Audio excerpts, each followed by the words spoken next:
Welcome to our channel Alpha English Academy. तो बच्चे लोग, आज का जो टॉपिक है objective question, VVI objective question है बेटा। किस चैप्टर से? Chapter 5, ideas that have helped the mankind. इसका समरी और इसका सब्जेक्टिव हो गया है। और चैप्टर 1 से बेटा, चैप्टर 1 से chapter 5 game over. Summary, objective और सब्जेक्टिव सारा चीज हो गया बेटा। आपको मिलेगा कहां से? जो फर्स्ट टाइम बच्चे जुड़े होंगे इस चैनल से, तो आपके माइंड में एक क्वेश्चन आ रहा होगा कि सर इसके पहले वाला जो कंटेंट है, from where do I get those content. तो आपको घबराने की बात नहीं है प्यारे बच्चे। आप इस चैनल के प्लेलिस्ट में जाओगे तो सारा बिहार बोर्ड प्लेलिस्ट में जाओगे तो बिहार बोर्ड के नाम से एक प्लेलिस्ट है, तो उसमें सारा कंटेंट मिलेगा। नहीं तो बेटा आपको एक चीज और करना है, इस एप्लीकेशन को गूगल प्ले स्टोर से इंस्टॉल कर लो। इस पे बिहार बोर्ड इंग्लिश 12th का और स्पोकन वाले तुम्हारे भाई बहन होंगे, या जो तुम्हारे बड़े भाई जो कंपटीशन का तैयारी कर रहे हैं, तो 6 से 12th का सारा ग्रामर कंपटीशन का कंटेंट तुमको इस एप्लीकेशन पे फ्री कंटेंट है बेटा, 1 रुपया चार्ज नहीं है। तो हर बच्चे तक शेयर करो जो बिहार बोर्ड 12th इंग्लिश का एग्जाम देना चाहते हैं, जो सीबीएसई बोर्ड के बच्चे हैं, जो अंग्रेजी के क्षेत्र में काफी वीक है, they want to be a good speaker, they are searching platform where they can learn something. तो उसको इस प्लेटफॉर्म के बारे में बताओ बाबू, उसको बहुत फायदा होगा। आपके लैंग्वेज में इस चैनल पर मैं आपके लेवल तक जाके पढ़ाता हूं। तो आप हर बच्चे को कीमती समय अपना 1 मिनट निकाल के हर जगह स्टेटस पे, व्हाट्सएप पे शेयर कीजिए और सबको इन्फॉर्म कीजिए। और इस एप्लीकेशन को इंस्टॉल करना मत भूलिए बेटा। सारा कंटेंट आपको PDF notes, recorded class, chapter wise notes सब इसी पे मिलेगा। चलते हैं बेटा ऑब्जेक्टिव क्वेश्चन किस चैप्टर का? चैप्टर 5 का देखते हैं। उसको देखने से पहले बेटा कुछ हम चीज जानते हैं किसके बारे में? बर्ट्रैंड रसल साहब के बारे में। अगर कोई बोलेगा कि ideas that have helped Mankind, कौन कौन सा आइडिया जो है हमारे जिंदगी में क्रांति ला दिया, हमारी जिंदगी को आसान बना दिया, तो ये जो समरी बताए हैं बेटा, दम आपके लैंग्वेज में मजा आ जाएगा उसको देखोगे तो बर्ट्रैंड रसल इसके राइटर हैं। एक तरह का ये क्या है, अगर आएगा एग्जाम में ऐसे है, नॉवल है, स्पीच है। अभी तो ऑब्जेक्टिव क्वेश्चन बनाने वाले हैं। पैदा कब हुए थे बाबू? 1872। देहांत इनका कब हुआ था? 1970। कहां से बिलोंग करते हैं? लंदन और ब्रिटेन, या उसी को बोल सकते हैं यूनाइटेड किंगडम बेटा। ये ब्रिटिश फिलोसोफर थे, logician, mathematician, historian, writer, social critic, political activist, Nobel laureate, बहुत सारे मल्टी टैलेंटेड बंदे थे ये। मल्टीपल चीज में इन पर इनका मास्टरी था। इन दिस एसे, इस एसे में वो ह्यूमन सिविलाइजेशन के ग्रोथ के बारे में बात करते हैं। तो कुछ भी देखिए, हर चैप्टर का राइटर के बारे में थोड़ा सा इंफॉर्मेशन होना जरूरी है, क्योंकि उससे ऑब्जेक्टिव क्वेश्चन राइज होता है। तो अब बढ़ते हैं बेटा, इनको नोबेल प्राइज कब मिला था? 1950 में। किस में बेटा? लिटरेचर के फील्ड में। He is known as one of the world's best known intellectual, world दुनिया के सबसे बुद्धिजीवी में से एक थे। कहां के बेटा? यूके में, यूनाइटेड किंगडम में इनको दुनिया का सबसे बुद्धिजीवी व्यक्ति कहा जाता था, पर्सन कहलाते थे। कुछ फेमस वर्क है बेटा, history of western philosophy, human knowledge, why I am not Christian. ये सारा जो बुक है उसको लिखने वाले कौन है? Bertrand Russell. ये क्वेश्चन आता है कि why I am not Christian, history of western philosophy, human knowledge, इसको लिखे कौन थे? तो आप लिखिएगा Bertrand Russell. Bertrand Russell was also a commentator on a large variety of topics. और इसके साथ साथ इतना तो कम नहीं था बेटा, उसके साथ साथ ये कमेंटेटर भी थे, बहुत सारे टॉपिक पर ये लिखे हैं और स्पीच दी है। तो मल्टी टैलेंटेड बंदा थे ये। चलिए अब आते हैं बेटा ऑब्जेक्टिव क्वेश्चन। कुर्सी का पेटी बांध लो बेटा। अब ऑब्जेक्टिव क्वेश्चन आपके सामने, VVI MCQ for Bihar board English 12 chapter 5। अगर क्वेश्चन आएगा बाबू चैप्टर 5 से ऑब्जेक्टिव क्वेश्चन, तो इसी में से आएगा, इससे बाहर नहीं आएगा, लिख लो कहीं पर। चलिए, Bertrand Russell was born in, Bertrand Russell पैदा कब हुए थे? 1872। बर्ट्रैंड रसल डाइड इन, इनका देहांत कब हुआ था? हम बोले थे हर राइटर का बर्थ डेट और एक्सपायरी डेट याद कर लेना। देहांत कब हुआ था बेटा? 1970 में। Bertrand Russell was American philosopher? नहीं। Indian philosopher? नहीं। हाँ जी, ब्रिटिश फिलोसोफर थे। Bertrand Russell was historian and mathematician, doctor, poet या बिजनेसमैन? ना डॉक्टर थे, ना पोएट थे, ना बिजनेसमैन थे, ये हिस्टोरियन और मैथमेटिशियन थे। उसके बाद अगला क्वेश्चन देख बेटा, Bertrand Russell got the Nobel prize, इनको नोबेल प्राइज कब मिला था? 1845, 1945, 1950, 1999। 1950 में मिला था। किस में मिला था बाबू? अगर आ जाएगा किस फील्ड में मिला था, कौन सा नेक काम के लिए मिला था? तो लिटरेचर के लिए मिला था इनको। चलिए अगला आते हैं बेटा question, who is known as one of the world's best intellectuals, किसको दुनिया का सबसे बुद्धिजीवी व्यक्ति कहा जाता था? तो बर्ट्रैंड रसल साहब को कहा जाता था। A history of western philosophy, human knowledge, why I am not Christian, इसको लिखने वाले कौन है? सिगानोया, जॉन डॉन, गांधी जी? नहीं जी। बर्ट्रैंड रसल साहब है, अभी जस्ट कुछ देर पहले बताया आपको। द इन्वेंशन मतलब आविष्कार, खोज किसका, was more important than domestication of animals, तो एग्रीकल्चर बाबू, द इन्वेंशन ऑफ एग्रीकल्चर। चलिए, the taming of animals made life much pleasant, मतलब जानवर को टेम करना मतलब पालतू बनाना बाबू, उससे इंसान का जिंदगी क्या हो गया, मनमोहक, आनंदमय, आसान हो गया। तो वाइल्ड का, डोमेस्टिक एनिमल का, the taming of domestic animal made life much pleasant. और ये क्वेश्चन 2020 में आया हुआ क्वेश्चन है। सिविलाइजेशन टॉट अस, सिविलाइजेशन हमें क्या सिखाता बाबू, to be human, to be violent, ये तो होगा ही नहीं, टू बी रूड नहीं, सिविलाइजेशन हम लोग को टू बी अनसिविलाइज नहीं, घोर अनर्थ हो गया था अभी। हाँ, सिविलाइजेशन हमें इंसानियत सिखाता है कि एक इंसान का फर्ज क्या है, एक इंसान का दायित्व क्या है, ड्यूटी क्या है, वो क्या सिखाता है, सिविलाइजेशन सिखाता है। Civilisation taught us to be civilised या टू बी ह्यूमन, ये सिखाता है। चलिए अगले क्वेश्चन की तरफ आते हैं बेटा, अगला क्वेश्चन देखते हैं। was also a commentator on a large variety of topics, कौन थे जी, तो हम बताए थे कि Bertrand Russell historian, mathematician, logician, social critics, ये तो था ही, उसके साथ साथ वेराइटी ऑफ टॉपिक पर ये भाषण दे चुके हैं। कौन, बर्ट्रैंड रसल साहब।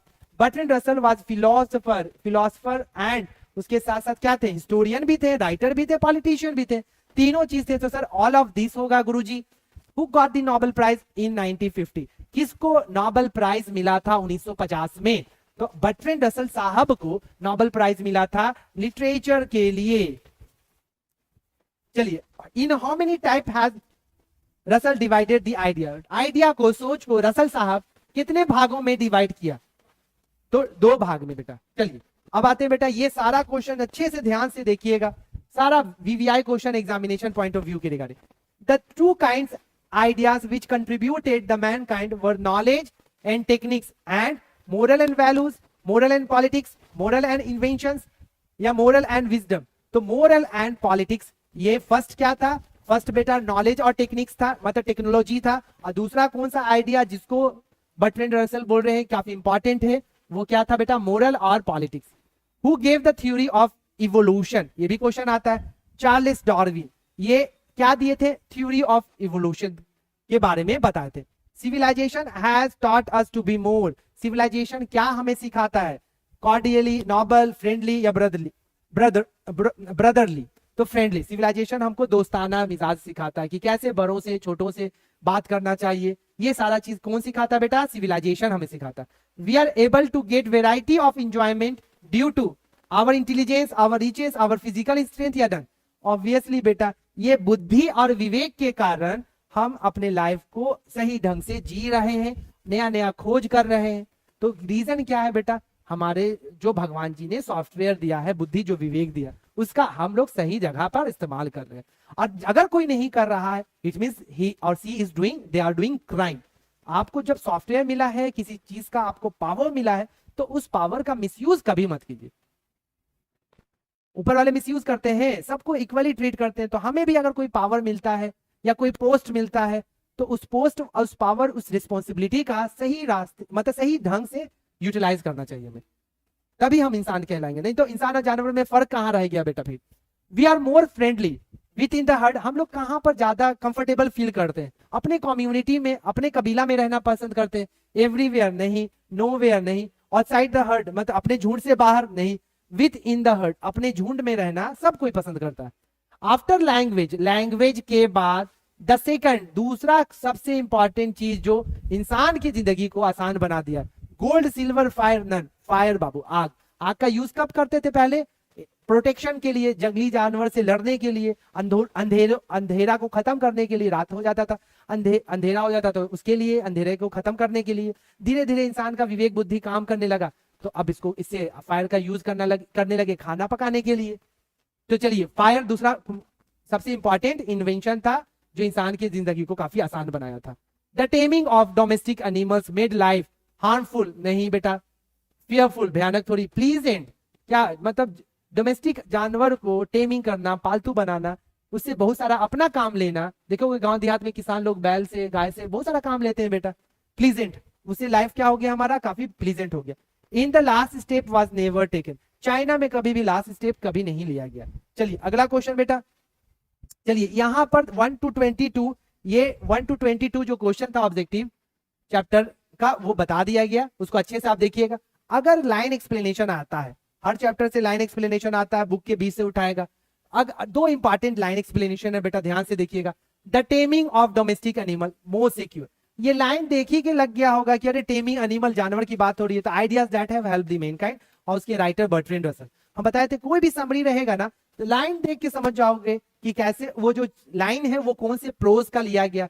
अब जैसे ही पता चलेगा कि अरे वो जो लाइन है वो चैप्टर 1 का है, चैप्टर 2 का, तो राइटर के बारे में, date of birth, expiry date, उनके बारे में, उनको कब क्या मिला था, कब मिला था, किसके लिए मिला था, वो लिख दोगे 2 नंबर। और उसके बाद बेटा इस लाइन में क्या मैसेज देना चाहते हैं, क्या कहना चाहते हैं, उसके बारे में आप बताओगे 2 नंबर, 4 नंबर। तो ये लाइन किस चैप्टर का है बाबू? Ideas that have helped the mankind. तो this line have been taken from ideas that have helped mankind. जो लिखने वाले कौन थे? Bertrand Russell. इनकी पैदाइश, ही वाज बोर्न इन 1872, 1872 में इनका जन्म हुआ। इनका देहांत 1970 में हुआ। He was born in United Kingdom, London में इनका जन्म हुआ बाबू। लंदन कहने का मतलब ब्रिटेन भी आप बोल सकते हो। अब इतना लिखने का सरकार आपको बेटा 2 नंबर देगा। अब इस लाइन में क्या मैसेज देना चाह रहे हैं बर्ट्रैंड रसल, उसके बारे में लिखते हैं हम। इन दिस लाइन्स, इस लाइन में he talks of those things which help Mankind, वो बात करते हैं कौन कौन सा चीज है जो इंसान का जिंदगी आसान बनाया। द डोमेस्टिकेशन ऑफ एनिमल्स, सबसे पहला चीज वो क्या बोलते हैं? जानवर को क्या डोमेस्टिकेशन मतलब पालतू बनाना, वो बहुत तरीके से इंसान की जिंदगी में हेल्प किया है। It is considered a milestone, ये मील का पत्थर की तरह काम आया है बाबू। In the field of agriculture, agriculture के फील्ड में अभी भी देखोगे गांव देहात में मतलब जानवरों का हेल्प लिया जाता है खेती करने के लिए। People began to grow crops, लोग स्टार्ट करने लगे क्या ग्रो करने के लिए, क्या ग्रो करना स्टार्ट कर दिए? Crops. And even eat animals with the invention of fire, और जैसी इन्वेंशन हुआ, खोज हुआ फायर का, तो उससे एनिमल को खाना भी सीख गए बेटा। तो इन्वेंशन जो हुआ किसका? डोमेस्टिकेशन ऑफ एनिमल्स, तो उससे बहुत क्या हुआ? आसानी हुआ, इंसान का जिंदगी काफी आराम हो गया। चलिए अब ये तो इंग्लिश में था बेटा, और हिंदी में अगर जहां पे प्रॉब्लम होगा एक बार हिंदी देख लोगे, सारा जो भी किंतु परंतु माइंड में चल रहा है वो सारा तुम्हारा खत्म हो जाएगा। चलिए बेटा अगला जो क्वेश्चन है जो इंपॉर्टेंट है एग्जामिनेशन पॉइंट ऑफ व्यू के रिगार्डिंग, ये रहा। अनदर ग्रेट स्टेप, दूसरा कौन सा ग्रेट स्टेप था? Which may have come either before or after beginning of the language, जो पहले या बाद में लैंग्वेज के बाद आया होगा, was the utilisation of fire. अब एक और महान कदम जो भाषा की शुरुआत से पहले या बाद में आया हो सकता है, वह था आग का उपयोग। अब ये कंफर्म टाइम किसी को पता नहीं है कि जो आग का इन्वेंशन हुआ था वो कब हुआ था, लेकिन ऐसा माना जाता है कि पहले लैंग्वेज आया होगा, या ऐसा भी हो सकता है लैंग्वेज के बाद फायर का इन्वेंशन हुआ होगा, लेकिन कंफर्मेशन इसमें है नहीं कौन पहले आया था। और जो भी आया दैट डजंट मैटर, इन्वेंशन हुआ फायर का, इन्वेंशन हुआ व्हील का, इन्वेंशन हुआ लैंग्वेज का, इससे जिंदगी किसका आसान हुआ बेटा? मेरा, तुम्हारा, हम लोगों का। तो ये जो स्टेंजा है, ये पोएम के लिए स्टेंजा होता है, यहाँ पे लाइन, ये जो गिवन लाइन से वो लिया गया है ideas that have helped Mankind. जिसने लिखा कौन है बाबू? बर्ट्रैंड रसल, जिनका जन्म हुआ था 1872 में, देहांत 1970 में। He was born in United Kingdom. अगर Bertrand Russell idea that have helped the mankind से रहेगा तो हर जगह पहले पैराग्राफ में यहां से यहां तक लिखो, 2 नंबर तुम्हारा पॉकेट में। उसके बाद इस लाइन में सरकार क्या कहना चाहते हैं उसके बारे में आप लिख दो, 4 नंबर हो गया आपका। The initiation of the language helped the civilization to flourish, without would have been difficult to carry over the invention and discovery from generation to generation. Obviously बेटा अभी कोई ना कोई लैंग्वेज हम यूज कर रहे हैं ना, कोई ना कोई लैंग्वेज थोड़ी मातृभाषा यूज कर रहे हैं, हिंदी यूज कर रहे हैं। अगर अभी लैंग्वेज नहीं होता तो हु हा करके पढ़ाना पड़ता, इशारों से पढ़ाना पड़ता, बहुत सारे लोगों को कुछ और समझ में आता। तो लैंग्वेज के हेल्प से बहुत फायदा हुआ। Day by day, time to time जो भी इन्वेंशन हुआ, तो वो इन्वेंशन एक देश से दूसरे देश कैसे गया, कैसे उनको समझ में आया? लैंग्वेज के हेल्प से। तो अगर लैंग्वेज का डेवलपमेंट नहीं होता तो बहुत मुश्किल परेशानी का सामना करना पड़ता बेटा। एक जनरेशन, एक इन्वेंशन को हम दूसरे देश के लोगों को बता नहीं पाते, तो इन्वेंशन से, लैंग्वेज के इन्वेंशन से बहुत फायदा हुआ। जैसे मदर टंग अगर जिसका हिंदी सही है वो इंडिया में आराम से सरवाइव कर सकता है, और जिसका इंग्लिश लैंग्वेज पे कमांड है वो पूरे दुनिया पे अच्छे से घूम सकता है, अपना काम कर सकता है। ये होता है पावर बेटा लैंग्वेज का। इसीलिए हम बोलते हैं बेटा अंग्रेजी सीखना बहुत जरूरी है। अगर कुछ करना चाहते हो, मतलब कुछ अच्छा करना चाहते हो अपने लाइफ में, तो एक चीज गांठ बांध लो, बिना अंग्रेजी के आप बेहतर नहीं कर पाओगे। आपको अभी नहीं, बाद में समझ में आएगा कि कोई कह रहा था। तो बेटा हम सारा कंटेंट जो प्रैक्टिकल चीज होता है, तो वो हम चाहते हैं कि अपने चैनल के माध्यम से बच्चों को बताया जाए, जो तुम्हारे लिए काफी इंपॉर्टेंट है। तो सिंसियर बनो, सेंसिबल बनो, और लाइफ में कुछ बड़ा करो। चलिए अब यहां पर लैंग्वेज के बारे में बताया, जनरेशन टू जनरेशन कैसे पता चलता है, क्या इन्वेंशन, क्या खोज हुआ है। However, the utilization of fire was equally considered essential for the civilization to flourish for various purpose. The fire was utilized. Language के साथ साथ फायर का भी बहुत बड़ा योगदान था बाबू डेवलपमेंट में, इंसान की जिंदगी के डेवलपमेंट में। जैसे उसका इन्वेंशन हुआ, हम लोग खाना पीना का जो तरीका है, कुकरी का जो तरीका है, वो स्टार्ट हुआ। पहले तो हम जानवर से बचने के लिए, उसका शिकार करने के लिए हम आग का यूज करते थे, अंधेरे को खत्म करने के लिए। लेकिन जैसे जैसे हमको पता चला अरे इसका तो और भी बहुत सारा यूज है जो हम कर सकते हैं, अपने लाइफ को आसान बना सकते हैं। तो लैंग्वेज और फायर का बहुत बड़ा रोल था बाबू इंसान की जिंदगी में डेवलपमेंट लाने के लिए। चलिए ये सारा जो कहानी था बेटा, ये था चैप्टर का समरी हो, ये सॉरी तुम्हारा क्या हो गया बेटा, तुम्हारा ऑब्जेक्टिव क्वेश्चन हुआ, line explanation, objective line explanation के बाद बेटा तुम्हारा समरी भी हो गया। तो चैप्टर 5 तक बेटा, चैप्टर 5, चैप्टर 1 से 5, अगर जिसको चैप्टर 1 से चैप्टर 5 का क्या क्या बेटा, अगर किसी को चैप्टर 1 से चैप्टर 5 का पहला समरी चाहिए, क्या चाहिए बेटा, समरी। दूसरा सब्जेक्टिव क्वेश्चन जो एग्जाम में आने वाला है, सब्जेक्टिव। उसके बाद बेटा ऑब्जेक्टिव। जो फर्स्ट टाइम इस चैनल से जुड़े हुए हो, आपको टेंशन नहीं लेना बेटा, इस एप्लीकेशन को इंस्टॉल कर लो। इस एप्लीकेशन में सारा चीज जो हम बताएं, और भी बहुत सारा चीज है जो आपको इस चैनल पे नहीं, इस एप्लीकेशन पे मिलेगा। तो एप्लीकेशन को ज्वाइन कर लीजिए और हर बच्चे तक शेयर कीजिए जो बिहार बोर्ड का इंग्लिश का इस बार एग्जाम देंगे, जो आपके भाई होंगे छोटे बड़े जो इंग्लिश सीखना चाहते हैं, और बेटा जो कंपटीशन के जो बड़े भाई होंगे आपके, जो बैंक, एसएससी, एनडीए का तैयारी कर रहे हैं, इंग्लिश उनका वीक है, तो 6 to 12 ग्रामर का सारा कंटेंट, कंपटीशन का, स्पोकन का सारा चीज आपका, state board, Bihar board, CBSE board, सारा चीज इंग्लिश का बेटा इस चैनल पे आपको मिलेगा। तो टेलीग्राम ग्रुप में ज्वाइन कर लो और एप्लीकेशन को ज्वाइन कर लीजिए, आपका सारा टेंशन खत्म इंग्लिश का। तो बच्चे लोग आज का जो टॉपिक है वो क्या है, चैप्टर 6 का हम लोग ऑब्जेक्टिव करने जा रहे हैं। और जो भी ऑब्जेक्टिव क्वेश्चन हम लोग अभी करेंगे बेटा, क्वेश्चन अगर एग्जाम में आएगा तो यहीं से रहेगा, इससे बाहर कुछ नहीं रहेगा मेरे प्यारे बच्चे। तो हम देखते हैं मेरे प्यारे बच्चे क्या है आज का ऑब्जेक्टिव क्वेश्चन। जो बच्चे न्यू इस चैनल से जुड़े हुए हो, आपको घबराना नहीं। आपको लगता होगा कि अरे बाकी जितना भी content sir Bihar board 12th English का या स्पोकन वाले बच्चे स्पोकन का कहां मिलेगा हमको, तो बेटा ये प्ले स्टोर पर ये एप्लीकेशन अल्फा इंग्लिश एकेडमी आप इंस्टॉल कर लीजिए। सारा जो कंटेंट है स्पोकन का, बिहार बोर्ड इंग्लिश, उसके साथ साथ मेरे शेर बच्चे English grammar 6 to 12th class का, 6 से 12th क्लास के बच्चों का सारा कंटेंट उस चैनल पर, उस एप्लीकेशन पर, अल्फा इंग्लिश एकेडमी के एप्लीकेशन पर मिलेगा। और जो कंपटीशन वाले बच्चे हो तो कंपटीशन का भी कंटेंट वहीं पे मिलेगा बेटा। टेलीग्राम ग्रुप पर ज्वाइन कर लीजिए, ये क्यूआर कोड है, अब ये क्यूआर कोड स्कैन कीजिएगा, डायरेक्ट टेलीग्राम ग्रुप पे चले जाओगे। इस चैनल के डिस्क्रिप्शन पे भी जाओगे तो टेलीग्राम ग्रुप का लिंक मिलेगा, एप्लीकेशन का लिंक मिलेगा, उस पर क्लिक करोगे डायरेक्ट तुम वो तुम्हारा पेज खुल जाएगा और वहां से इंस्टॉल कर लो। तो सारा जो भी कंटेंट है, आप रिकॉर्डेड क्लास हो गया, पीडीएफ नोट्स हो गया, चैप्टर वाइज नोट्स हुआ, video class, doubt class, weekly test, हर चीज अवेलेबल है बाबू इस एप्लीकेशन पे। तो हर बच्चे तक शेयर कीजिए जो इंग्लिश के क्षेत्र में काफी वीक है, जो अंग्रेजी बोलना चाहते हैं, जिनका ग्रामर से नाता काफी दिनों से छूटा हुआ है, तो सारा कनेक्टिविटी जोड़ देंगे बेटा। बस आपको क्या करना है, अपना कीमती टाइम निकाल कर व्हाट्सएप पर, फेसबुक पर, हर जगह इस चैनल के बारे में इस वीडियो को शेयर कीजिए, हर बच्चे तक पहुंचाइए। आपके एक शेयर से उनका भला हो जाएगा। चलते हैं बेटा ऑब्जेक्टिव क्वेश्चन करते, वीवीआई ऑब्जेक्टिव क्वेश्चन हम लोग करने जा रहे हैं चैप्टर 6 का। चैप्टर 6 आर्टिस्ट सीगा नोयर, जैसा कि इसका समरी हो चुका है। उसके बाद सब्जेक्टिव क्वेश्चन, जो सब्जेक्टिव क्वेश्चन आता है आपका 10 नंबर का क्वेश्चन रहता है बेटा। तो 10 क्वेश्चन रहता है, 10 क्वेश्चन में बनाना 5 क्वेश्चन रहता है, और हर क्वेश्चन का आंसर देने पे सरकार आपको 2 नंबर देगा। तो अभी ऑब्जेक्टिव करने से पहले कुछ इंफॉर्मेशन जानिए आप, जो ऑब्जेक्टिव बनाने में हेल्प करेगा बेटा, और जो समरी और सब्जेक्टिव दोनों देख लिया है तो फिर तो तुमको ऑब्जेक्टिव अभी एकदम हलवा लगेगा बेटा। सबसे पहले आर्टिस्ट के राइटर कौन है बेटा? Shiga Noah. अब ये शिगा नोया जो है इनका जन्म 20 फरवरी 1883 में जापान में हुआ था। देहांत इनका 21 अक्टूबर 1971 जापान टोक्यो की राजधानी, जापान का जो राजधानी है टोक्यो, वहां पे हुआ था बाबू। एजुकेशन शिक्षा प्राप्त किए थे द यूनिवर्सिटी ऑफ टोक्यो से। किस तरह के राइटर थे? शॉर्ट स्टोरी राइटर थे बेटा। नेशनलिटी आएगा तो क्या है? Japanese. One who live in Japan called Japanese, we live in India that's why we called Indian.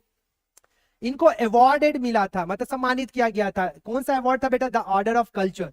किसके द्वारा मिला था बेटा? जापानीज गवर्नमेंट के द्वारा। कब मिला था? 1949 में मिला था। Shiga Noah was a Japanese novelist and a short story writer of 20th century। अगर आ जाएगा कि जो शिगा नोया थे वो नॉवेलिस्ट तो थे जापानीज के और शॉर्ट स्टोरी राइटर भी थे, तो किस सदी के थे? तो 20th सेंचुरी, बेटा 20वीं सदी के। तो ये सारा इंफॉर्मेशन जो आपको जानना है, और हर राइटर का बेटा आपको एक्सपायरी डेट, मतलब कब उनका देहांत कहाँ हुआ था और कब उनका जन्म हुआ था, किस साल हुआ था, तो ये चीज आप रखिएगा, इससे हमेशा आपके एग्जाम में क्वेश्चन आता है। अब बेटा हम लोग चलते हैं ऑब्जेक्टिव क्वेश्चन की तरफ। पहला क्वेश्चन आपके सामने ये रहा, VVI MCQ for Bihar board English 12। तो क्वेश्चन अगर चैप्टर 6 से अगर ऑब्जेक्टिव क्वेश्चन आएगा एग्जाम में तो यही क्वेश्चन रहेगा बेटा। तो ध्यान से देखिए, समझिए। The artist is written by, artist जो है वो लिखने वाले किसके द्वारा लिखा गया है? Zakir Hussain, Mahatma Gandhi, Shiga Naoya, H.E. बेट्स। शिगा नोया के द्वारा लिखा गया था। Shiga Naoya was born in, अभी जस्ट बताएं बेटा 1883 में पैदा हुए, तो ए ऑप्शन तुम्हारा क्या हो जाएगा बेटा? सही ऑप्शन होगा। ए तुम्हारा क्या हो जाएगा बेटा? सही ऑप्शन हो जाएगा। 1883 कहां पैदा हुए थे? जापान में। शिगा नोया डाइड इन 1971, ये भी बताया गया था, अभी जस्ट बताएं 1971। अगर पूछेगा किस महीने तो 21 अक्टूबर। गांधी जी भी अक्टूबर में पैदा हुए, 2 अक्टूबर, और इनका जन्म कब हुआ है? 21 अक्टूबर। चलिए, Shiga Noah is famous for, मतलब शिगा नोया को हम किस लिए जानते थे? नॉवल के लिए, एसे के लिए, शॉर्ट स्टोरी या ड्रामा?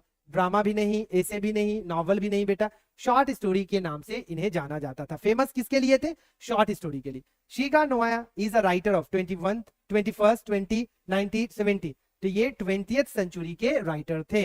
चलिए अगला क्वेश्चन देखते हैं बेटा क्या है। ऑब्जेक्टिव क्वेश्चन जो अभी हम लोग देख रहे हैं एग्जाम में, ऑब्जेक्टिव क्वेश्चन यही आएगा।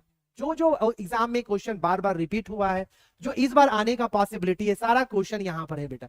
Shiga Noah is a writer, किस देश के ये लेखक थे? तो जापान के, जापानीज राइटर थे बेटा। The artist is a play and essay, drama या शॉर्ट स्टोरी? तो आर्टिस्ट जो है वो क्या है बेटा? शॉर्ट स्टोरी है। क्या है बेटा? Short story. Is a short story India through a travellers eyes, the artist, a marriage proposal या इंडियन सिविलाइजेशन एंड कल्चर? तो बेटा द आर्टिस्ट जो है वो क्या है? एक तरह का शॉर्ट स्टोरी है। सैबीज हॉबी ऑफ कलेक्टिंग, और जो शैबी का हॉबी था वो क्या कलेक्ट करना था? मैंगोज नहीं, ट्वाइस नहीं, सीड्स नहीं, क्या बेटा? गर्ड्स, मतलब लौकी, कद्दू। Seibei hobby of collecting gourds made his teacher. जिस बच्चे को समरी वाला जो लेक्चर देखे हो तो तुमको ऑब्जेक्टिव क्वेश्चन बनाने में कोई प्रॉब्लम नहीं होता होगा। और जिस बच्चे का समरी छूटा हुआ है बेटा, आपको घबराना नहीं है, एप्लीकेशन बता दिया गया, एप्लीकेशन पे जाओगे सारा तुमको लेक्चर वीडियो कंटेंट मिलेगा, या इस चैनल पे जाओगे प्लेलिस्ट में, बिहार 12th वाले इंग्लिश प्लेलिस्ट में जाओगे तो सारा जो लेक्चर है तुमको वहां पे मिलेगा। हर तरीके से तुमको सपोर्ट करने के लिए हम रेडी हैं बेटा। चलिए अब यहाँ पर सारे लेक्चर को देखना है, summary, subjective, objective, up to 6 chapter का कंप्लीट हो गया बेटा। इसके बाद हम लोग पोइट्री सेक्शन का कंप्लीट करेंगे, ग्रामर का सारा कंटेंट हो चुका है, तो सारे चीजों को देखना है। और जहां पे जिस टॉपिक में आपको प्रॉब्लम है तो आप कमेंट सेक्शन में कमेंट करके बताओ बेटा, उस टॉपिक का हम ऑपरेशन कर देंगे, टेंशन नहीं लो। बाकी जितना भी टॉपिक है ग्रामर का, tense, voice, narration, article, preposition, आपकी लैंग्वेज में बाबू, इजी लैंग्वेज में बताया गया। आप पूरे लेक्चर को देखोगे तो आपको समझ में आएगा। चलिए अगला question, Seibei's hobby of collecting gourd made his teacher, मतलब जो शैबी का हॉबी था गार्ड्स को कलेक्ट करना, उससे उसके टीचर क्या हुए? प्राउड फील किए, लाफ, हंसे, सरप्राइज हुए या एंग्री? ऑब्वियसली उसको गुस्सा आया। अगला क्वेश्चन देखो बेटा, Shabby parent knew that he often went out to buy, Shabby के पिताजी, पेरेंट को पता था कि वो अक्सर जो बाहर जाता है, तो ये शेबिया क्यों जाता है जी? कद्दू के तलाश में निकलता। उसके पेरेंट्स को पता रहता है ये चीज, लेकिन ये नहीं जानता है कि उस बच्चे के पास टैलेंट है, वो टैलेंट को समझ नहीं पाता। To my mind injustice was done, मतलब इनजस्टिस जो हुआ, अन्याय किसके साथ होता है? शैबी के साथ होता है। 12 साल का बच्चा जिसके टैलेंट को उसके गार्जियन, उसके टीचर नहीं समझ पाते। 13 number question, one must admire the inherent qualities present in the, मतलब एक इंसान को चाहिए एडमायर करना, कहने का मतलब बता बेटा, प्रशंसा करना। क्या होता है? प्रशंसा करना, मतलब एक इनहेरेंट क्वालिटी हर इंसान में कुछ ना कुछ, अगर if you find something is there in you as well, right बेटा, आपके अंदर भी, हर इंसान के अंदर में एक टैलेंट होता है। You have to discover your talent, आपको खोजना पड़ता, कोई आके बताएगा नहीं कि आपके पास ये टैलेंट है, आपके अंदर है, तो you have to find the inner talent. तो ये गार्जियन की और पेरेंट की रिस्पॉन्सिबिलिटी होती है कि बच्चे के इनहेरेंट टैलेंट्स को, इनहेरेंट क्वालिटीज को देखें, समझें और उसको बताएं। तो हमें लोगों के, अपने बच्चों की इनहेरेंट क्वालिटी की को एडमायर करना चाहिए, अप्रिशिएट करना चाहिए। कभी कभी गार्जियन लोग एग्रेसिव हो जाते हैं बच्चे के रिगार्डिंग, बच्चे के प्रति, ऐसा नहीं होना चाहिए। आप पोलाइटली बिहेव कीजिए, वो बेहतर रहता है, वो इफेक्टिव रहता है, बच्चे वो बातों को सुनेंगे, समझेंगे और फॉलो करेंगे। तो present inherent quality present in the children, जो इनहेरेंट क्वालिटी होता है उसे पेरेंट को एडमायर करना चाहिए, प्रशंसा करना चाहिए, तारीफ करनी चाहिए। शैबी लिव्ड इन, शैबी कहां रहता था जी? समुद्र के किनारे, बंदरगाह में, तो हार्बोर। शैबी रीड्स एट, शैबी हम बताए थे 12 साल का था, प्राइमरी स्कूल में पढ़ता था, primary school, convent school, private government school नहीं, प्राइमरी स्कूल में पढ़ता था बेटा, आएगा तो प्राइमरी स्कूल लिखिएगा। बॉल्ड का मतलब होता है आग बबूला होना, बाबू गुस्से से आंख लाल होता है ना, है तो उसी को बॉल्ड बोलते हैं। किस मतलब शैबी को देख के कौन गुस्सा हुआ है? उनके अंकल जी, उनकी माता जी, उनकी आंटी या उसके पिताजी? उसके पिताजी। जब टीचर कंप्लेंट किया जो घर आके कि पता है आपका बेटा कद्दू लेके आता है स्कूल में, कद्दू से प्यार हो गया उसको, तो उसके बाप को जैसे ही पता चलता है तो उसके पिताजी काफी गुस्सा होते हैं। होता है ना, कभी कभी देखे होंगे कि कोई कभी कभी किसी इंसान को गुस्से में उसका आंख एकदम लाल हो जाता है। अब गुस्सा बेटा देखिए, गुस्सा जो चीज होता है ना, गुस्सा आप कहाँ पे कीजिए? पढ़ाई आज नहीं की, आज हमको 4 घंटा रूटीन में था कि लिखे हुए थे कि पढ़ेंगे, नहीं पढ़े, तब गुस्सा करो। आप वैसे जगह पे गुस्सा निकालते हो जहां पे कोई तूकी नहीं होता, आप सही जगह पे गुस्से का भी यूटिलाइज कीजिए, गुस्सा सही जगह पे उतारिए कि आज पढ़े नहीं, आज पढ़ेंगे। ये नहीं कि गुस्से में किसी को तोड़े, किसी को फोड़ दिए, खुद का नुकसान किए, अपने सामान को तोड़े। बहुत सारे लोगों को देखते हैं कि क्या करेगा, गुस्सा आएगा, उठाया मोबाइल फेंक दिया, उठाया सामान तोड़ दिया, तो ये इससे आपका नुकसान है बेटा। शैबी फादर वर्कड एट, ये भी क्वेश्चन पूछता है कि शैबी के जो पिता थे किस किस किस किस शॉप में, किस दुकान में काम करते थे? तो कारपेंटर के शॉप में, एट कारपेंटर शॉप, मतलब बड़ी थे। अब इनको नहीं लग रहा कि जो क्वालिटी बेटा के पास था उन्हीं का क्वालिटी था। कारपेंटर लोग देखते हो ना, तेरा मेरा जैसा भी लकड़ी होता है उसको एक शेप दे देते हैं, बेंच का, डेस्क का, विंडो का, खिड़की, एक से एक चीज बन जाता है लकड़ी का बेटा, चेयर। तो कारपेंटर शॉप में काम करते थे। You are an idiot shouted, you are an idiot shouted, किसने कहा? टीचर ने कहा था बेटा। कौन सा सब्जेक्ट का टीचर था? इथिक्स का टीचर था। The price of the 5 inches guard, जो प्राइस था 5 इंच गार्ड का लॉकी का, वो कितना था बेटा? वो 10 येन था, जो ओल्ड लेडी से लिया था। वाज सेलिंग 5 इंचेस गार्ड, वो जो 5 इंचेस गार्ड था वो कौन बेच रहा था? एन ओल्ड मैन नहीं, एन अ बॉय नहीं, अ गर्ल नहीं, एक ओल्ड लेडी, एक बूढ़ी औरत वो 5 इंच का गार्ड बेच रही थी। The teacher became very with shabby for neglecting his study, जो टीचर था वो काफी क्या हुआ? गुस्सा हुआ। क्यों? क्योंकि उसको लगा कि शैबी पढ़ाई को नेग्लेक्ट कर रहा है। Angry, A will be the right option. One day was cot, एक दिन वो पकड़ा गया, red handed by his teacher, किस सब्जेक्ट के टीचर थे? तो इथिक्स के टीचर थे। केमिस्ट्री, हिंदी, इंग्लिश नहीं। देखो आया ना बेटा इथिक्स, तो ये क्वेश्चन आएगा किस सब्जेक्ट के टीचर ने उसको रेड हैंडेड पकड़े थे? तो वो इथिक्स का टीचर था। Shabby bought a inch guard from an old women, कितने का शैबी बॉट, कितने इंच का गार्ड लिया था एक बूढ़ी औरत से? तो 5 इंच का गार्ड था बाबू। Seibei was interested in, Seibei को किस चीज में शौक था? गार्ड्स में, टोमेटोज में, पोटेटोज या ब्रिंजल? बेटा गार्ड्स में। बार बार चिल्ला चिल्ला के हम बता रहे हैं कि लौकी, कद्दू पसंद था। जैसे यहाँ पे पंपकिन बोलते हैं बेटा, तो वहां पे जापान में पंपकिन को गार्ड्स बोला जाता है। द क्यूरियो डीलर पेड, जो क्यूरियो डीलर था वो पॉटर को, जो पॉटर को पैसे की जरूरत थी, जब समरी पढ़ा रहे थे आपको तो बताया गया था ना कि पॉटर को पैसे की जरूरत थी, तो वो क्यूरियो डीलर के पास गया और कितने में बेचा था? 50 येन में बेचा था। 10 येन का चीज को 50 येन में। अब बेटा अगला क्वेश्चन पे आते हैं। Seibei was a Japanese boy, कितने साल का जापानीज बॉय था? 12 साल का जापानीज बॉय था। The teacher gave Seibei's confiscated gourd to an old, तो जो टीचर था वो शैबी के मतलब डिजाइन किए हुए कद्दू को किसको दे देते हैं, पॉटर को दे देते हैं। शैबी वाज फॉन्ड ऑफ कहने का मतलब होता है जैसे बोलते हैं I am fond of travelling, मैं घूमने का शौकीन हूँ। I am fond of dancing, मैं नाचने का शौकीन हूँ। I am fond of eating, मैं खाने का शौकीन हूँ। तो उसी तरह शैबी किस चीज का शौक था इसको, कद्दू खरीदने का, कद्दू में डिजाइन करने का। Seibei is the character of, किस चैप्टर का कैरेक्टर है जी Seibei, pinch of snuff, the earth, the artist या नन, द आर्टिस्ट बेटा।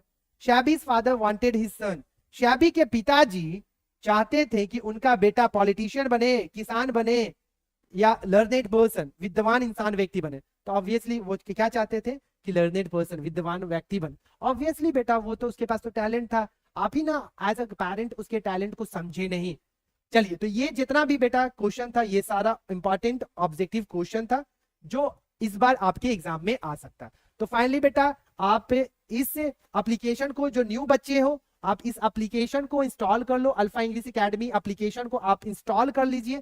सारा जो भी कंटेंट है, PDF notes, recorded class, chapter wise notes, और हर बच्चे तक शेयर कीजिए। 1 मिनट निकाल के हर सोशल प्लेटफॉर्म पर शेयर करके हर बच्चे तक पहुंचाइए। यहाँ पर आने का मेरा मोटिव यही है कि जितना हो सके मैं आपको सपोर्ट करना चाहता हूं। और ये पॉसिबल कब होगा, जब बेटा आप हर बच्चे तक, बिहार के हर कोने तक, और स्पोकन वाले जो बच्चे हो, जो कंपटीशन वाले बच्चे भाई लोग हैं आपके, उन तक भी इस वीडियो को, इस चैनल के बारे में बताइए, इन्फॉर्म कीजिए। तो बच्चे लोग आज का जो टॉपिक है वो ऑब्जेक्टिव हम लोग करने जा रहे हैं चैप्टर 7 का, मतलब अ चाइल्ड इज बॉर्न, जिसके राइटर कौन है, जर्मेन ग्रीन। तो बेटा जो ऑब्जेक्टिव क्वेश्चन अभी करेंगे, एग्जाम में जो क्वेश्चन आएगा बिहार बोर्ड 12th इंग्लिश में, तो क्वेश्चन यहीं से आएगा अगर चैप्टर 7 का होगा।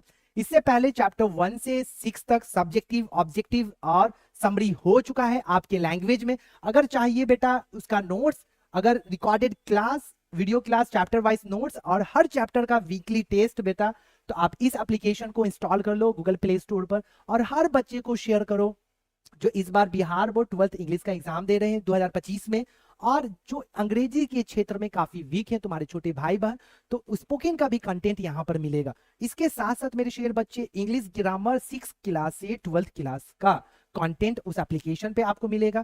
कंपटीशन वाले भाई बहन होंगे आपके जिनका ग्रामर में कॉन्सेप्ट 0 होगा, तो 0 से एडवांस लेवल का कॉन्सेप्ट आपके भाषा में सिंपल सरल लैंग्वेज में बताया गया है मेरे प्यारे बच्चे। तो ये टेलीग्राम का QR कोड है बाबू, आप इसको स्कैन कीजिएगा, डायरेक्ट टेलीग्राम चैनल पे चले जाओगे। एक और माध्यम है, तरीका है, सोर्स से आप चैनल के डिस्क्रिप्शन पे जाओगे, आपको टेलीग्राम का लिंक मिलेगा, उस टेलीग्राम पे ज्वाइन कीजिएगा, सारा नोटिफिकेशन, नोट्स वगैरह मिल जाएगा। या तो इस एप्लीकेशन को इंस्टॉल करोगे, सारा कंटेंट वगैरह इस एप्लीकेशन पे मिलेगा फ्री ऑफ कॉस्ट बाबू, 1 रुपया नहीं लगेगा तुम्हारा। तो हर बच्चे तक शेयर करो जो इस बार 12th का एग्जाम, और जो बच्चे स्पोकन सीखना चाहते हैं या जो बच्चे कॉम्पिटिशन की तैयारी कर रहे हैं। चलते हैं बेटा, अब मुद्दे पे आते हैं। ऑब्जेक्टिव क्वेश्चन अगर इस चैप्टर से आएगा तो क्या क्या ऑब्जेक्टिव क्वेश्चन हो सकता है जो इस बार आने की पॉसिबिलिटी, चांसेस ज्यादा है, तो वो सारे ऑब्जेक्टिव क्वेश्चन को हम लोग देखने जा रहे हैं। इससे पहले बेटा अप टू 6, मतलब चैप्टर 1 से 6 तक सब्जेक्टिव, ऑब्जेक्टिव और समरी हो चुका है। अगर उस वीडियो को, लेक्चर को नहीं देखे हो तो देख लोगे, आपके लैंग्वेज में बेटा एक बार देख लोगे, वो तुम्हारे माइंड में सेट कर जाएगा। चलते हैं बेटा क्वेश्चन ऑब्जेक्टिव। ऑब्जेक्टिव क्वेश्चन से पहले कुछ इंफॉर्मेशन जो आप जानो, जो हेल्प करेगा आपको ऑब्जेक्टिव क्वेश्चन बनाने में। हर राइटर का आपको डेट ऑफ बर्थ और एक्सपायरी डेट याद करना है। सबसे पहले राइटर की बात हो रही तो अ चाइल्ड इज बॉर्न की राइटर कौन है, जर्मेन ग्रीन। इनका जन्म 29 जनवरी 1939 को कहां हुआ था बेटा, ऑस्ट्रेलिया में। एजुकेशन, शिक्षा कहां प्राप्त की थी, यूनिवर्सिटी ऑफ कैम्ब्रिज। अवार्ड्स कौन सा मिला था, नेशनल लिविंग ट्रेजर मिला था इनको। वेल नॉन एज, जानी कैसे जाती थी, एक फेमस फेमिनिस्ट राइटर के तौर पर, अब फेमस फेमिनिस्ट राइटर के तौर पर ये जानी जाती थी। नेशनलिटी क्या था इनका, ऑस्ट्रेलिया से बिलोंग करती थी, तो ऑस्ट्रेलियन राइटर।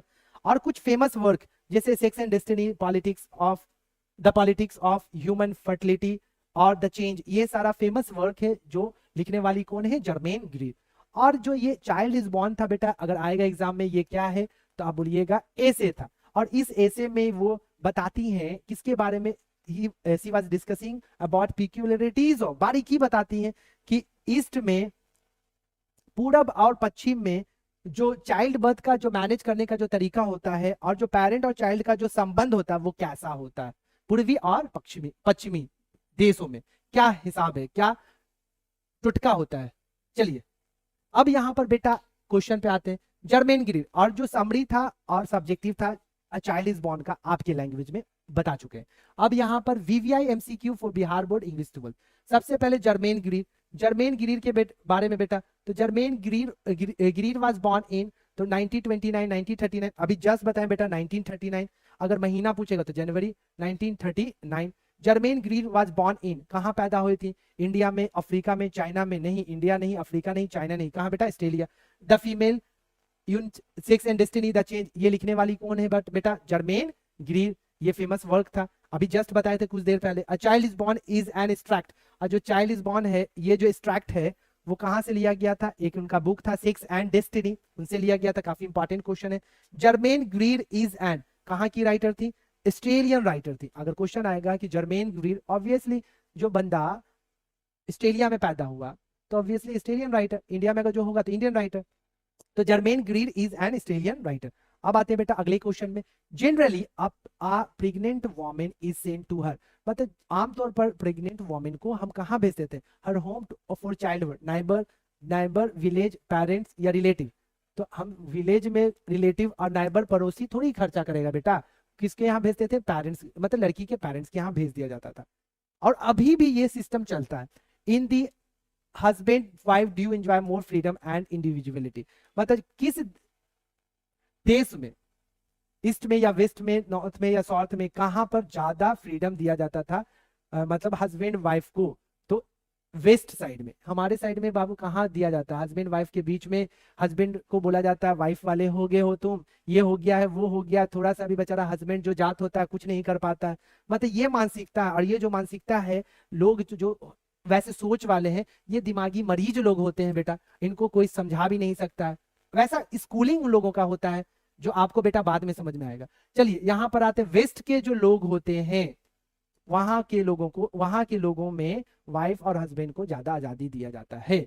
चलिए, a women has to observe various taboos, rituals, custom. जाहिर सी बात है प्रेग्नेंट वोमेन को बहुत सारा चीजों से गुजरना पड़ता है, अंधविश्वास से, रिचुअल, रीति रिवाज से गुजरना पड़ता है, टुटका उटका से। चलिए, a child is born is written by, a child is born किसके द्वारा लिखा गया है? Obviously Germaine Greer Australian writer जो है। In Bangladesh is a kind of fairy tales, Bangladesh में एक तरह का फेरी टेल्स होता था, मतलब परियों की कहानी। तो वो परियों की कहानी का नाम क्या था? जुप्थोका, नन ऑफ दिस, मकथोका या रूपथोका? ये बाबू रूपथोका, जो आंटी लोग सुनाया करती थी। Garlands of were given to a new baby, जो नया बच्चा जन्म लेता था तो उसको मतलब बुरी आत्मा से, बुरी नजर से बचने के लिए तो उनको जो हार या माला पहनाया जाता था वो एप्पल से बनाना का बनता था, नहीं, गार्लिक और टर्मेरिक, मतलब लहसुन और क्या रहता था? अदरक। लहसुन बोल रहे, टर्मेरिक का मतलब हल्दी होता है और गार्लिक का मतलब होता है लहसुन। अदरक कहाँ से आ गया? अब बहुत सारे लोग ऐसा ऐसा टोटका होता है बाबू, अदरक लहसुन और हल्दी लगाने से है ना भाई तुमको, तुम भूत वाले नजर से, मतलब तुम आत्मा से और तुम गलत नजर से बचोगे, ऐसा पहले का लोगों का माइंडसेट था। चलिए अब आते हैं, Sylheti women and her child are given new dress, मतलब सिलहती वोमेन को और उसके बच्चे को नया ड्रेस दिया जाता था। जब कब दिया जाता था? जब बच्चा कितने दिन का हो जाता था? 7th day of the birth. Visited an enormous modern hospital for Bantu patients in South Africa। अब यहाँ पर बाबू 13 का एसिला किट्जिंगर, ये तुम्हारा राइट ऑप्शन होगा। बहुत जगह पर ऐसा ऐसा सिस्टम होता था बाबू कि जहाँ पे प्रेग्नेंट वोमेन जिसके पेरेंट्स वगैरह नहीं होते थे इस दुनिया में, तो उसको तो दिक्कत होता था, उसका इलाज वगैरह प्रेग्नेंट वोमेन में जो लेडी होती है तो उस जो प्रोसेस होता है 8 महीने 9 महीने का, उसमें खर्चा होता है, बहुत ज्यादा प्रॉब्लम भी होता है, तबीयत भी खराब होती है। तो उसके लिए बहुत सारे देश ने एक अभियान निकाला, गवर्नमेंट हॉस्पिटल बनाया जहाँ पे प्रेग्नेंट वुमेन का फ्री में ट्रीटमेंट हुआ करता था। चलिए, in children under the age of 5 और 6 are looked after by the whole family. तो कहाँ पे बाबू? फ्रांस में, ब्रिटेन में, बांग्लादेश में या जापान में? तो यहाँ पे बांग्लादेश की बात हो रही है कि बांग्लादेश में चिल्ड्रेन को अंडर द एज ऑफ 5 और 6, मतलब 5 और 6 साल तक, मतलब उसके पूरे परिवार के द्वारा देखभाल किया जाता है। Which type of pro speech a child is born? तो चाइल्ड इज बॉर्न क्या था बेटा? ये क्वेश्चन बार बार आया है एग्जाम में, ए से था। इन्फेंट मतलब बच्चे, और मदर्स माँ, rate is greater in traditional birth, मतलब मरने का जो रेट है, ये मॉर्टेलिटी, मृत्यु का जो रेट है, दर है, ट्रेडिशनल बर्थ में ज्यादा होता था। मतलब क्यों होता था? क्योंकि इन लोग अपने ही से, मतलब घर ही पर बच्चे को जन्म देती थी, तो अब हॉस्पिटल वगैरह का कॉन्सेप्ट नहीं था। तो बहुत सारा ऐसा चीज होता है जिसको आइडिया नहीं होता है, तो वहां पे क्या हो जाते थे, कहीं बच्चे बच्चे का मृत्यु हो जाता था, कभी कभी माँ मर जाती, कभी कभी दोनों मर जाते थे। तो ट्रेडिशनल सोसाइटी में क्या होता था बाबू, मॉर्टेलिटी, मृत्यु रेट ज्यादा होता था। अभी भी गांव देहात में देखोगे कि जहां भी प्रेग्नेंट वुमेन होते हैं तो क्या होता है, कुछ औरतें आ जाती हैं लास्ट टाइम में और वो इलाज करती हैं। तो उस टाइम में जब इमरजेंसी होता है तो कोई तो डॉक्टर वगैरह नहीं रहता, तो वहां पे बच्चे और माँ दोनों के जान का खतरा रहता है। तो पहले एजुकेशन अवेयरनेस नहीं था तो ये चीज होता था। अब तो थोड़ा सा भी कुछ होता है तो लोग हॉस्पिटल जाते हैं। चलिए, तो यहाँ पर इसका राइट ऑप्शन क्या है, mortality. The doctor who is specialise in pregnancy and child birth is called, मतलब जो डॉक्टर, हर डॉक्टर हर कोई ना कोई फील्ड में स्पेशलाइज होता है। जो प्रेगनेंसी और चाइल्ड बर्थ में जो स्पेशलाइज्ड होता है उसको हम क्या बोलते हैं, ऑब्स्टेट्रिशियन बोलते हैं। The doctor who is specialise in women's disease, मतलब औरतों की बीमारी में या रिप्रोडक्टिव इशू, उसके रिप्रोडक्टिव इशू के रिगार्डिंग कोई भी इस तरह का औरतों में जो प्रॉब्लम होता है रिप्रोडक्टिव ऑर्गेन में, तो उसको इलाज करने वाले उसको स्पेशलिस्ट डॉक्टर को हम क्या बोलते हैं, गायनेकोलॉजिस्ट बोलते हैं। अब प्रेगनेंसी और चाइल्ड बर्थ को देखने के लिए उसको हम क्या बोलते हैं, ऑब्स्टेट्रिशियन बोलते हैं। चलिए, in some society women are not accepted the member of the family until they, कुछ सोसाइटी में क्या होता था, मतलब वुमेन को एक्सेप्टेड, स्वीकार नहीं किया जाता था कैसे, मेंबर ऑफ द फैमिली, जब तक वो बर्थ ना दे दे, बच्चे को जन्म ना दे दे। चलिए अगला क्वेश्चन देखते हैं बेटा। In societies child birth is a family affair, मतलब किस सोसाइटीज में चाइल्ड बर्थ फैमिली का अफेयर होता था, परिवार का काम होता था। तो ट्रेडिशनल सोसाइटीज में, in many traditional societies the relationship between mother and child more important than the between husband and wife, family and child, parent या सिबलिंग। हाँ, हस्बैंड और वाइफ से ज्यादा इंपॉर्टेंस बच्चे को, मतलब मदर्स एंड चाइल्ड के बीच की रिलेशनशिप को दिया जाता था ट्रेडिशनल सोसाइटीज में। सिलहती वोमेन या Sylheti is a division of India, Pakistan, Bangladesh, South Africa. तो सिलहती वोमेन बांग्लादेश की वोमेन को कहा जाता है बेटा। In traditional societies when the child is 7 days, मतलब ट्रेडिशनल सोसाइटीज में, समाज में जब बच्चा 7 दिन का हो जाता था तो क्या उसका रखाया जाता था, ऑब्वियसली जब 7 दिन का बच्चा होता था तो नेमिंग सेरेमनी, उसका नाम रखाया जाता था। चलिए अगला क्वेश्चन, व्हाट इज रूपथोका इन बांग्लादेश। रूपथोका बांग्लादेश में क्या है, स्वीट है नहीं, डांस है नहीं, म्यूजिक है नहीं, फेरी टेल है, कहानी है, परियों का कहानी।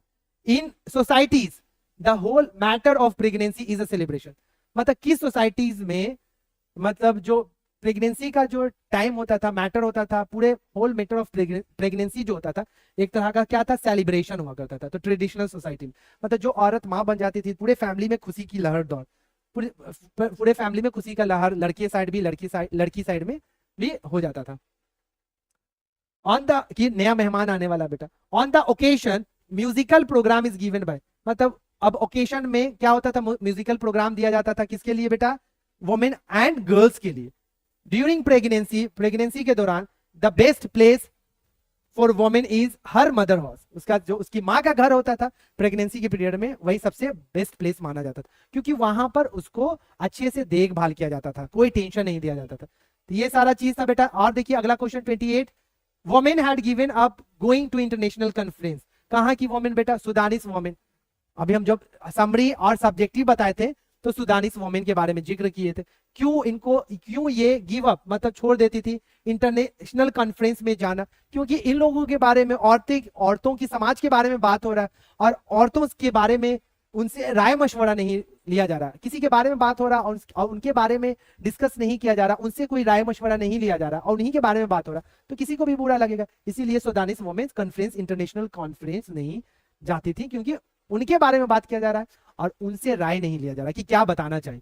रूपथोका इज टोल्ड बाय, रूपथोका जो फेरी टेल था, रूपथोका एक तरह का क्या था बेटा, एक तरह का फेरी टेल, मतलब परियों की कहानी।